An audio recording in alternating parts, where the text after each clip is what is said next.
Hello students, welcome to the lecture. आज के lecture में आप सभी का स्वागत है। तो आज हम जो अपनी लेक्चर सीरीज शुरू करने वाले हैं, इसमें हम वर्ब के प्रीवियस ईयर क्वेश्चंस के साथ डील करेंगे जो हमारे एसएससी एमटीएस एग्जाम में पूछे गए हैं।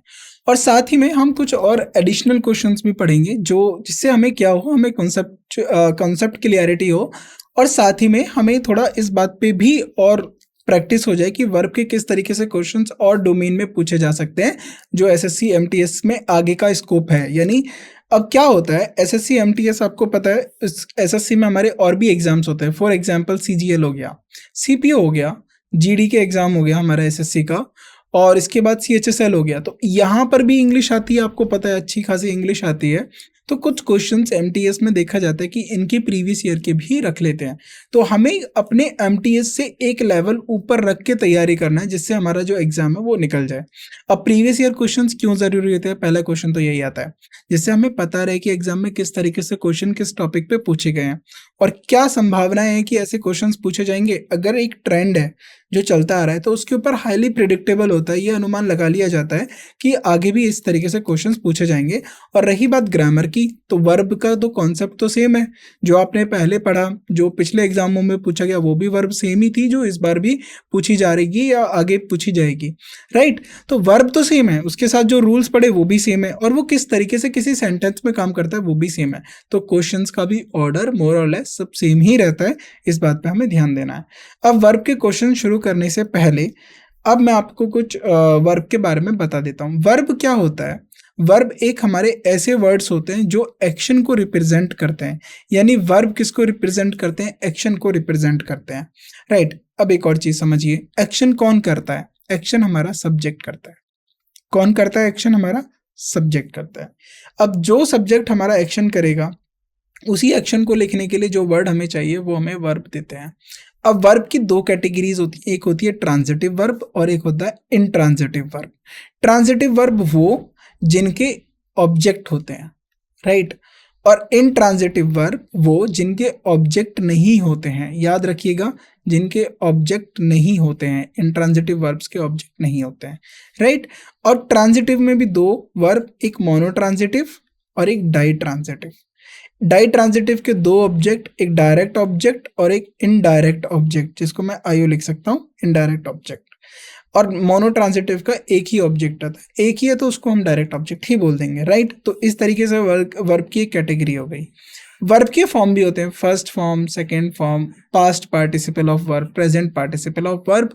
मैं आपको ये समझा देता हूँ क्योंकि आगे हमें इसकी जरूरत पड़ेगी। फॉर्म क्या होती है? देखिए, वर्ब की एक फॉर्म होती है जिसको हम बोलते हैं base form, right, base form. और एक होती है हमारा इन्फिनेटिव। इन्फिनेटिव को मतलब होता है टू प्लस वर्ब की बेस फॉर्म को लिख देते हैं, यानी V1 को लिख देते हैं, ये हमारा हो गया इन्फिनेटिव।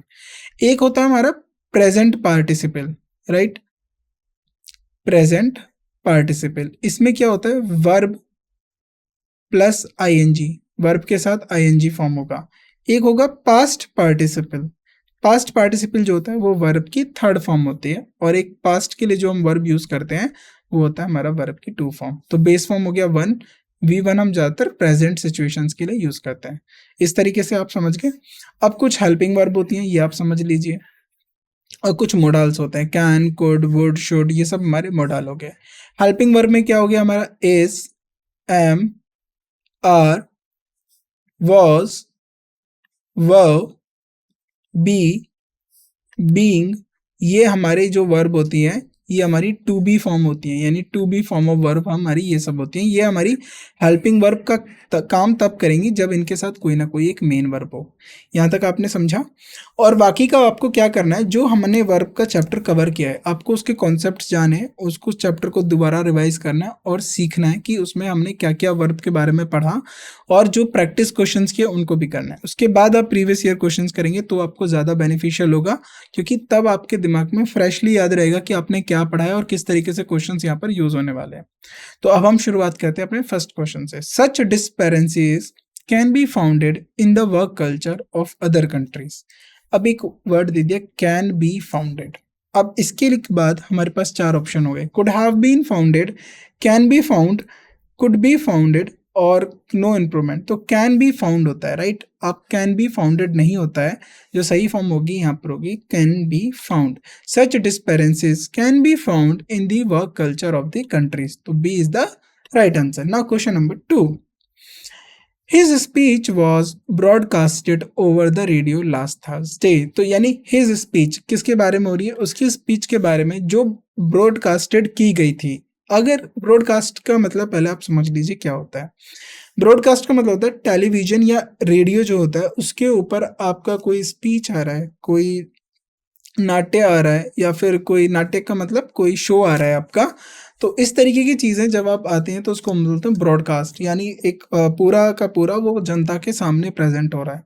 तो ब्रॉडकास्ट जो वर्ब है, अगर आप उसकी फॉर्म को देखें तो ब्रॉडकास्ट की जो वर्ब है, राइट, ब्रॉडकास्ट, इसकी सारी फॉर्म ब्रॉडकास्ट ही होती हैं। ब्रॉडकास्टेड कुछ नहीं होता है, ब्रॉडकास्टेड गलत होता है, यहाँ से ईडी को हम हटाएंगे, राइट। ये ब्रॉडकास्ट ही होगा, was broadcast, A is the right answer, right. Now third question, after the heavy rains last week the water in the lake raised another 2 feet, तो देखिए यहाँ पर एक होता है राइज्ड, राइट, एक होता है राइज, RISE। इस राइज का जो फॉर्म होता है ना, सेकंड फॉर्म, उसको हम बोलते हैं रोज। ये रेज्ड नहीं होता है, रेज्ड का मतलब होता है ऊपर उठाना, और एक होता है उठ जाना, राइट। तो रेज्ड नहीं होगा, राइट। देखिए रेज्ड गलत वर्ड है, यहाँ पर रेज नहीं होगा, राइज्ड होगा। जो पानी है वो ऊपर उठ चुका है, राइट। तो यहाँ पर आएगा रेज, तो नहीं आएगा, रेज को आप हटा देंगे, यहाँ पर आएगा रोज। राइज का सेकंड फॉर्म हो जाएगा rose another 2 feet। Now question number 4, he throwed it out of the window, उसने उसको खिड़की से बाहर फेंक दिया। ही प्रोनाउन हो गया, हमारा सब्जेक्ट है जो काम कर रहा है। अब इट क्या है, उसने कोई ऑब्जेक्ट को बाहर फेंका है, आउट ऑफ द विंडो, खिड़की से बाहर। थ्रोड, अगर आपने देखो थ्रो वर्ब होता है तो उसका थ्रोड नहीं होता, थ्रू होता है, ही थ्रू।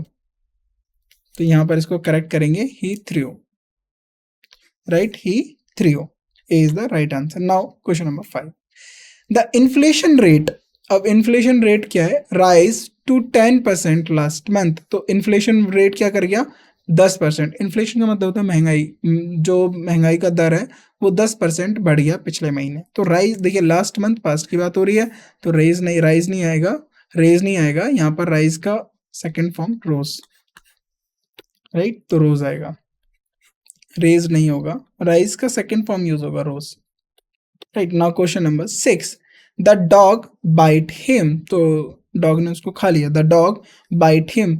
तो अब इसमें आपको चेक करना है, बीट हिम नहीं होगा, बीटन हिम नहीं होगा, तो बाइट का जो सेकंड फॉर्म होता है बिट होता है, द डॉग बिट हिम।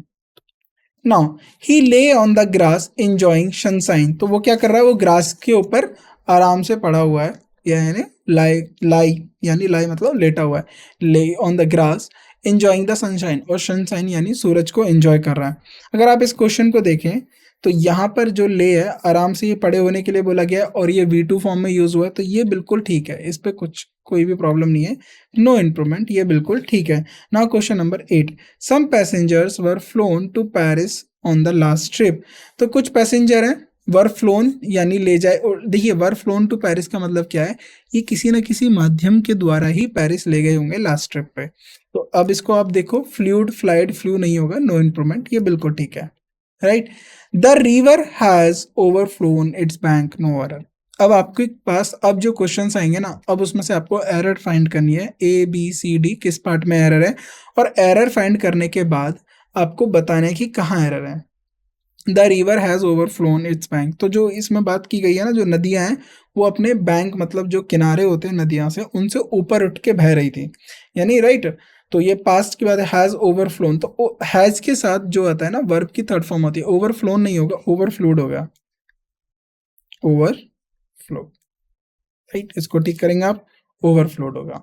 देखिए वर्ब के साथ ना आप वर्ब्स के क्वेश्चंस करने से पहले एक बार टेंस का भी डिस्कस कर लेना, टेंस वर्ब के प्रीवियस ईयर क्वेश्चंस करने से पहले टेंसेस को भी पढ़ लेना, ताकि वहां से एक आपको आइडिया हो जाए कि हैज के साथ वर्ब की थर्ड फॉर्म आएगी, वर्ब के हैव के साथ आएगी तो ये पास्ट प्रेजेंट परफेक्ट की बात हो रही है, हैड के साथ आएगा तो पास्ट परफेक्ट की बात हो रही है, तो यहाँ से आपको ये एक आइडिया हो जाएगा, तो इसलिए आपके जो क्वेश्चन है वो ठीक बनेंगे ना। Question number 10, I was laying down when the door bell rang, तो वो मतलब बता रहा है कि वो लेट रहा था जब जब डोर जो है उसका जो बेल है वो बजा।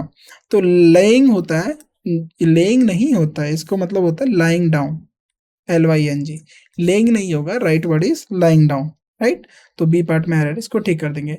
द न्यू टैक्सेशन रेट्स, अब किसकी बात हो रही है? नए टैक्सेशन रेट्स की बात हो रही है।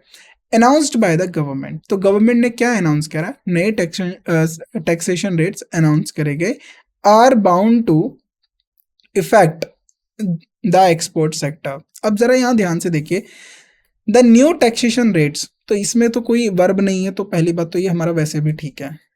अनाउंस्ड, अब गवर्नमेंट के द्वारा अनाउंस किए गए थे, बाय द गवर्नमेंट, बिल्कुल ठीक है, अनाउंस्ड बाय द गवर्नमेंट। अब ये जो आर बाउंड है ना, ये न्यू टैक्सेशन रेट्स के बारे में बताया गया, are bound to affect the export. किसको अफेक्ट करेंगे? एक्सपोर्ट को अफेक्ट करेंगे। तो देखिए, एक होता है इफेक्ट, राइट, और एक होता है हमारा अफेक्ट। जो ये इफेक्ट होता है ना, ये होता है हमारा नाउन, और ये जो अफेक्ट होता है ये होता है हमारा वर्ब। तो याद रखिएगा। तो अगर टू के साथ मेरे को लिखना होता है, इन्फिनेटिव लिखना होता है, तो टू के साथ V1 आता है, यानी वर्ब की फर्स्ट फॉर्म आती है, तो अफेक्ट होता है, राइट। तो यहाँ पर इफेक्ट नहीं होगा, यहाँ पर होगा अफेक्ट। तो याद रखिएगा कहाँ पर नाउन आना है, कहाँ पर वर्ब आना है, right. Now next question, you will be persecuted for bringing seeds into Australia. देखिए, इसको बोला गया है कि अगर तुम्हें दंड दिया जाएगा, कब? जब तुम ऑस्ट्रेलिया बीज लेके आओगे, सीड्स को लेके आओगे। तो एक होता है हमारा परसिक्यूटेड, आपको दो वर्ड में बता रहा हूँ, उनका मीनिंग समझिए। परसिक्यूटेड, जो हमारा एक वर्ड दिया हुआ है परसिक्यूटेड, राइट। एक होता है हमारा प्रोसिक्यूटेड, प्रोसिक्यूटेड। देखिए, परसिक्यूटेड का मतलब होता है उत्पीड़न होता है, किसके बेसिस पे? आपके कास्ट के बेसिस पे, रिलीजन के बेसिस पे। अगर किसी को सताया जा रहा है कास्ट के बेसिस पे, रिलीजन के बेसिस पे, राइट, तो उसको हम बोलते हैं परसिक्यूटेड। तो राइट, किसी की नहीं, जिसको भी इनके बेसिस पे, कास्ट, रिलीजन, जेंडर, इन सबके ऊपर सताया जाता है, इसको बोलते हैं परसिक्यूटेड। और प्रोसिक्यूटेड का मतलब क्या होता है? जब आप कानूनी तौर से किसी को सजा दी जाती है, इसको हम बोलते हैं प्रोसिक्यूटेड, यानी आपको दंड दिया जाएगा। दंड किसके? बाय रूल्स के थ्रू दिया जाएगा। तो यहाँ पर प्रोसिक्यूटेड आएगा, not persecuted, right word is prosecuted, right. A part में एरर है, उसको आप ठीक करेंगे। The sign post at the gate of the garden read, तो जो साइन पोस्ट है गेट, गार्डन के गेट पे लिखा हुआ है, तो उस पर क्या रीड किया गया, यानी क्या लिखा गया था? Trace passers. तो ट्रेस पासर्स का मतलब क्या होता है? जो बाउंड्री क्रॉस करके चले जाएं विदाउट परमिशन, तो बिना घुसपैठ, जैसे हम बोलते हैं ना घुसपैठिए, तो घुसपैठिए को ही हम ट्रेस पासर्स बोलते हैं। Trace passers will be prosecuted, तो ट्रेस पासर्स को दंड दिया जाएगा। तो यहाँ पर ये वर्ड जो आया परसिक्यूटेड, ये करेक्ट वर्ड नहीं है, ये मैंने बताया इसका मतलब होता है उत्पादन, यानी उत्पीड़न करना किसी का, उसके कास्ट, रिलीजन को लेकर। तो यहाँ पर प्रोसिक्यूटेड आएगा, राइट। इसको सही करेंगे, PROSECUTED, प्रोसिक्यूटेड, राइट, प्रोसिक्यूटेड, इसको सही करेंगे। सी पार्ट में एरर है, इसको ठीक कर लेंगे। Now question number 14, the well known pianist, pianist जो पियानो बजाते हैं, had to practise for several hours. तो वेल नोन जो पियानिस्ट है उसको सेवरल आवर्स तक प्रैक्टिस करना पड़ता है, अ डे, एक दिन में, even after he rose to fame, उसके बाद ही उसको फेम मिलता है, शोहरत मिलती है। अब एक होता है, दो वर्ड आपको मैं दोबारा बताता हूँ, एक होता है प्रैक्टिस और एक होता है हमारा PRACTISC। इनमें भी आप कंफ्यूज हुए होंगे कि कौन सा वर्ड क्या होता है। याद रखिएगा, ये नाउन होता है और ये क्या होता है? ये वर्ब होता है, राइट। अब यहाँ पर कैसे पता चलेगा नाउन आया वर्ब आया? टू देखिए, टू क्या है हमारा? टू के साथ V1 का फॉर्म आएगा, इन्फिनेटिव तब बनेगा जब वर्ब की फर्स्ट फॉर्म आएगी। तो यहाँ पर प्रैक्टिस आया, ये तो बिल्कुल नहीं हो सकता, तो यहाँ पर नाउन आएगा, प्रैक्टिस आएगा, राइट। तो यहाँ पर इसको आप करेक्ट कर लेंगे, यहाँ पर आपका क्या आएगा? नाउन आएगा, राइट। नाउ नेक्स्ट क्वेश्चन, आगे बढ़ते हैं अब हम। तो इसमें बी पार्ट में एरर थी, ये करेक्ट हो जाएंगे। Now next question, the value of the dollar declines at the rate of inflation rises. तो जैसे ही देखिए, the value of dollar declines, तो जो डॉलर की वैल्यू थी वो गिर जाएगी या गिर गई, as the rate of inflation rises. तो जैसे इन्फ्लेशन यानी महंगाई बढ़ेगी, वैल्यू ऑफ डॉलर जो है वो गिरेगा, राइट। ये कह रहा है।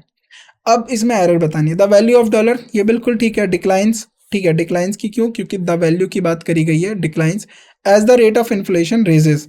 तो यहाँ पर रेजेस नहीं होता, रेजेस का मतलब होता है बढ़ाया जाता। देखिए बढ़ाया जाता है यानी किसी और के द्वारा बढ़ाया जाता है, और एक होता है बढ़ जाता है जो अपने आप बढ़ जाता है। तो यहाँ पर रेजेस नहीं होगा, राइजेस होगा। Correct word is rises. इसको ठीक करेंगे, इसको सही वर्ड होगा rises. Now next question, the timid creature was driven into a narrow lane. जो टिमिड क्रिएचर था उसको नैरो लेन की तरफ ड्रिवन किया गया, where it was slewed by the kidnappers. तो यहाँ पर देखिए स्ल्यूड नहीं होता है, यहाँ पर आएगा स्लेन। स्लेन का मतलब होता है brutally killed by the kidnappers, right, slain. The river is in a spate and it has overflow its banks। overflow का मतलब है, देखिए यहाँ पर यही बात हो रही है, it has overflow। तो has के साथ हम हमेशा वर्ब की थर्ड फॉर्म लिखेंगे, overflow नहीं होगा, overflowed होगा, overflowed its bank। तो वो अपने नदियों के ऊपर भी उसका पानी चला गया, right. The girls watched intently as the model applied her makeup with practiced hand। तो with a practiced hand, तो hand आ गया आपका, राइट। अब ये hand जो हो गया ये आपका क्या हो गया, अगर आप यहाँ पर ध्यान दें, hand हो गया हमारा नाउन। अब नाउन के लिए मैंने एक पास्ट पार्टिसिपल यूज किया प्रैक्टिस्ड। तो यहाँ पर मेरे को एक एडजेक्टिव चाहिए जो नाउन को क्वालिफाई करे। तो यहाँ पर प्रैक्टिस नहीं, ये जो इसके लिए जो एडजेक्टिव बनेगा, पास्ट पार्टिसिपल जो बनता है एज ए एडजेक्टिव काम करता है, इसके लिए हम यूज करेंगे PRACTISED, practised hand, right. Now the servant hanged the lamp on the wall. देखिए एक होता है हंग्ड, HUNGED, एक होता है हैंग्ड। हंग्ड का मतलब होता है टांगना, और हैंग्ड का मतलब होता है फांसी को पे चढ़ाना। तो यहाँ पर लैम्प को फांसी पे नहीं चढ़ाया गया, लैम्प को टांगा गया, तो यहाँ पर हो जाएगा हंग्ड, HUNGED, हंग्ड, राइट। तो ये छोटी सी एरर थी, इसको आप ठीक करेंगे, इसको क्या हो जाएगा, hanged. Next question, these poisonous gases. तो पॉइजनस का मतलब होता है जहरीली, जहरीली गैसेस के बारे में विल इफेक्ट आवर हेल्थ। अब देखिए अगर कोई भी चीज का प्रभाव पड़ेगा, राइट, इफेक्ट का मतलब होता है, देखिए अब मैं आपको दो वर्ड मैंने आपको बताए थे, एक होता है मेरा इफेक्ट, राइट, और दूसरा मेरा वर्ड होता है इफेक्ट, राइट। तो ये होता है मेरा नाउन, ये होता है मेरा वर्ब। इसका मतलब होता है प्रभाव, इसका मतलब क्या होता है, प्रभाव। अब इसका मतलब होता है प्रभावित करना, प्रभावित करना, राइट, ये समझिए। यानी ये वर्ब है, इसका इफेक्ट क्या होगा, तो what is the effect of the economy degradation. तो अगर इकोनॉमी गिरती है तो उसका इफेक्ट क्या होगा, व्हाट इज द इफेक्ट। दा के साथ मैंने इफेक्ट लगाया है, तो यानी नाउन है, डिटरमिनर है, क्योंकि इफेक्ट के बदले में आपको कोई आंसर करना पड़ेगा जो इफेक्ट को रिप्लेस करेगा। तो यानी इफेक्ट का मतलब होता है प्रभाव, इसका क्या प्रभाव पड़ेगा, और अफेक्ट का मतलब है प्रभावित क्या होगा इससे।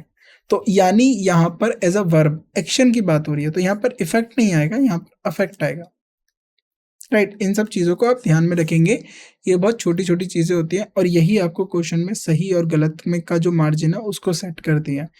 यानी अगर एक क्वेश्चन आपने सही कर दिया आपको उसके पूर्ण अंक मिलेंगे, अगर आपने गलत कर दिया उस क्वेश्चन के तो अंक जाएंगे, और साथ में जो नेगेटिव है जो आपके सही क्वेश्चन थे उनमें से भी अंक चुरा ले जाएगा वो question.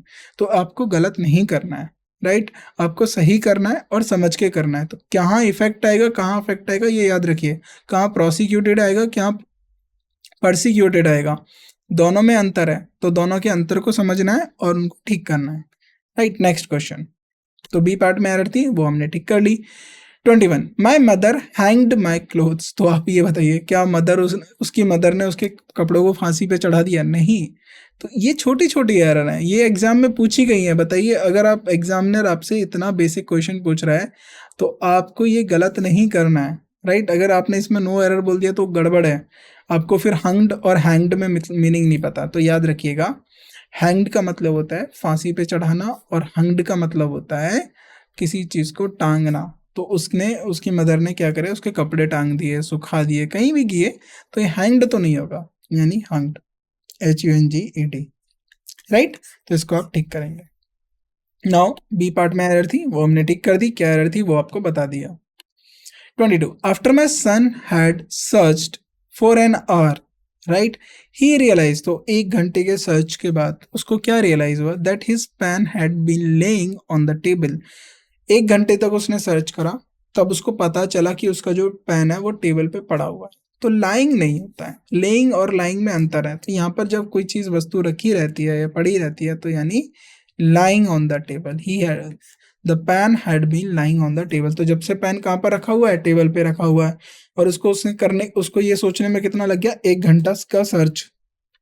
Right, now question number 23। The watch is valuable present for my uncle and it costed him more than 2000 rupees. देखिए कॉस्टेड एक होता है कॉस्ट, कीमत, तो इसकी व्हाट इज द कॉस्ट, तो व्हाट इज द कॉस्ट, तो जब हम यूज करते हैं ना what is the cost of this cycle, आपने पूछा what is the cost of this cycle, तो यहां पर उसने बोलिया 10,000 रुपीज, यानी इसने इसका रिप्लाई दिया, तो यहां पर इसको हम एज अ नाउन यूज कर रहे हैं, राइट, क्योंकि ये एक हमें एक वैल्यू दे रहा है, राइट। और लेकिन हम इसको कॉस्ट को जो ना एज अ वर्ब भी यूज करते हैं, हाउ मच कॉस्टेड यू, तो इसका मतलब ये कि आपको कितने का पड़ा, तो यहाँ पर यही बात बोली गई है, how it costed and it costed me more than 2000 rupees, और ये बता रहा है कि उसको ये 2000 से ज्यादा का पड़ा, तो यहाँ पर कॉस्टेड नहीं होगा, यहाँ पर होगा cost.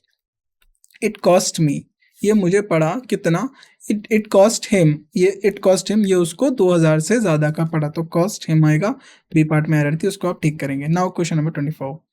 With only a week to go for the election, right, एक ही हफ्ता है, with only a week to go for election, things are really hotting up. Hotting up, जो हॉट यूज होता है ना, ये एक एडजेक्टिव होता है, this is very hot, adjective, right. The T is very hot, the coffee is very hot, लेकिन हॉटिंग up को हम एज अ वर्ब भी यूज करते हैं, यानी मुद्दा गर्म हो रहा है कोई, यानी आग पकड़ रहा है, तो इसका मतलब समझ रहे हो, इसको हम एज अ वर्ब भी यूज करते हैं। तो यहाँ पर आप इसको गड़बड़ मत कर देना, रियली हॉट अप कर दो कभी की हॉटिंग वर्ड कुछ नहीं होता, बिल्कुल होता है। यहाँ पर ये जो वर्ड जो दिया गया है ये एज अ वर्ब के फॉर्म में दिया गया है, यानी जो जैसे इलेक्शंस आते हैं तो आपने देखा होगा कि जो सामाजिक मुद्दे होते हैं वो आग पकड़ देते हैं, गर्म होने लगते हैं, कि उनकी चर्चाएं ज़्यादा होने लगती हैं, तो यही कुछ ऐसी बात यहाँ इसी संदर्भ में कोई बात कही गई है। यहाँ पर हॉटिंग अप बिल्कुल ठीक होगा, ये इसमें नो एरर है, ये क्वेश्चन बिल्कुल ठीक है, no error. Now last question, हमारे इस लेक्चर का लास्ट क्वेश्चन ये है, व्हेन थिंग्स गेट डिफिकल्ट, जब चीज़ें डिफिकल्ट हो जाएं, you just have to grit your teeth and preserve. Preserve, preserve का मतलब होता है टू प्रोटेक्ट, तो जब चीज़ें आपको डिफिकल्ट हो जाए तो आपको क्या करना चाहिए, प्रोटेक्ट करना चाहिए। एक होता है प्रिजर्व और एक होता है preserve, PERSEVER, preserve, right, SEVERE, preserve. तो ये परजर्व कहाँ से आया है, ये परजर्व परजिवरेंस से आया है, यानी परजिवरेंस का मतलब होता है आपको सहन शक्ति होनी चाहिए, आपके अंदर परजिवरेंस होना चाहिए। तो जब चीज़ें मुश्किल हो जाती हैं तो आपको परजिवरेंस की ज़रूरत पड़ती है, यानी सहन शक्ति चाहिए होती है, आपको प्रोटेक्ट नहीं करना है, तो प्रिजर्व नहीं होगा यहाँ पर, इस पे जो करेक्ट वर्ड होगा प्रिजर्व होगा, राइट, प्रिजर्व। तो ये इसको आप क्रॉस करेंगे, यहाँ पर आएगा प्रिजर्व, राइट, PESEREEVERE, राइट। तो इसमें सी पार्ट में एरर है, ये हमने ठीक कर लिया। तो कुछ इस तरीके से बेसिक से क्वेश्चंस थे, ये आपको ज़्यादा डिफिकल्ट नहीं पड़ेंगे। आपको क्या करना है, आप होमवर्क में और दोबारा नोट कर लीजिए, आपको लिस्ट कम से कम 100 वर्ब्स, कॉमन वर्ब्स पता होना चाहिए, इनका V1, V2, V3, ये जो फॉर्म ऑफ वर्ब है आपको पता होना चाहिए, कि सी सॉ सीन होता है, राइट, ड्रिंक ड्रैंक ड्रंक होता है, तो ये पता होना चाहिए। अगर ये नहीं पता होगा तो आपको कैसे पता चलेगा, मान लो मैंने आपको दे दिया पास्ट परफेक्ट पे कोई टेंस दे दिया, राइट, और यहाँ पर हेड के साथ आपको वर्ब की थर्ड फॉर्म चाहिए थी, और यहाँ चलो मैंने ब्रॉडकास्ट ही दे दिया और मैंने लिख दिया ब्रॉडकास्टेड, और आपको पता ही नहीं है कि ब्रॉडकास्ट ब्रॉडकास्ट ब्रॉडकास्ट ही होता है, उसकी फॉर्म में कोई चेंज नहीं होता, तो गड़बड़ है, गड़बड़ है, तो आपका मतलब एक क्वेश्चन गलत हो जाएगा। तो इस तरीके की गड़बड़ से बचें, और इसको बचने के लिए कि वर्ब को पढ़ें, और उसके बाद थोड़ा बहुत टेंस, देखिए वर्ब और टेंस दोनों सिमिलर होते हैं, दोनों एक दूसरे से इंटरलिंक होते हैं, क्योंकि हम वर्ब जो होती है वो बहुत हद तक टाइम पे वो करती है, डिपेंड करती है। तो हमेशा याद रखिएगा, वर्ब की डिपेंडेंसी जो होती है, निर्भरता, वो किसके ऊपर होती है? वर्ब रिलाय ऑन किस पे? टाइम पे। टाइम का मतलब हो गया टेंस, राइट? टेंस का मतलब ही होता है कि टाइम के अकॉर्डिंग वर्ब का यूज करना, राइट? कैसी फॉर्म ऑफ वर्ब आएगी? प्रेजेंट टेंस में, पास्ट में, फ्यूचर में, उसी को हम बोलते हैं टेंस, टाइम को ही। तो टाइम के ऊपर वर्ब की डिपेंडेंसी होती है। तो अब इसीलिए वर्ब को समझने के लिए थोड़ा बहुत टेंस की आपको नॉलेज होनी चाहिए। तो टेंस की क्लास को आप जाइए, उसको चेक करिए, उसमें से जो आपको रूल्स पढ़े वहाँ पर पढ़िए, और वहाँ से फॉर्म ऑफ वर्ब भी पढ़िए कि पास्ट में कैसा यूज हो रहा है, थर्ड फॉर्म कहाँ आती है, सेकंड कहाँ आती है, फर्स्ट कहाँ आती है। सिंपल पास्ट में सेकंड फॉर्म आ रही है आपकी। अब देखिए, प्रेजेंट परफेक्ट टेंस के अंदर भी आप थर्ड फॉर्म ऑफ वर्ब पढ़ते हो, लेकिन हैज और हैव के साथ, हैज और हैव के साथ। एक तो ये काम हो गया। दूसरा हो गया, आपको सब्जेक्ट वर्ब एग्रीमेंट का चैप्टर अच्छे से पता होना चाहिए। सब्जेक्ट वर्ब एग्रीमेंट, हालांकि हम इसके ऊपर भी अलग से प्रीवियस ईयर क्वेश्चंस डिस्कस करेंगे, लेकिन सब्जेक्ट वर्ब एग्रीमेंट, राइट, इस चैप्टर के बारे में आपको नॉलेज होनी चाहिए। क्योंकि इसका मतलब क्या होता है, अगर सब्जेक्ट सिंगुलर है, वर्ब सिंगुलर है, सब्जेक्ट प्लूरल है, वर्ब प्लूरल है, सब्जेक्ट के अकॉर्डिंग वर्ब आएगी। देखिए, वर्ब जो है ना, वो डिसाइडिंग फैक्टर नहीं है, सब्जेक्ट डिसाइडिंग फैक्टर है, क्योंकि एक्शन कर कौन रहा है? सब्जेक्ट कर रहा है। टाइम डिसाइडिंग फैक्टर है, वर्ब के अकॉर्डिंग टाइम नहीं चलता है, टाइम के अकॉर्डिंग वर्ब चलती है। आपने कभी देखा वर्ब के अकॉर्डिंग समय चल रहा है? नहीं, समय के अकॉर्डिंग वर्ब चलता है, सब्जेक्ट के अकॉर्डिंग वर्ब चलता है।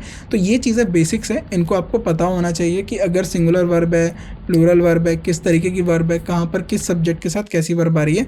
जब आपको ये बेसिक सी चीज़ें पता चल जाएंगी, आपको एरर फाइंड करने में ज़्यादा टाइम नहीं लगेगा।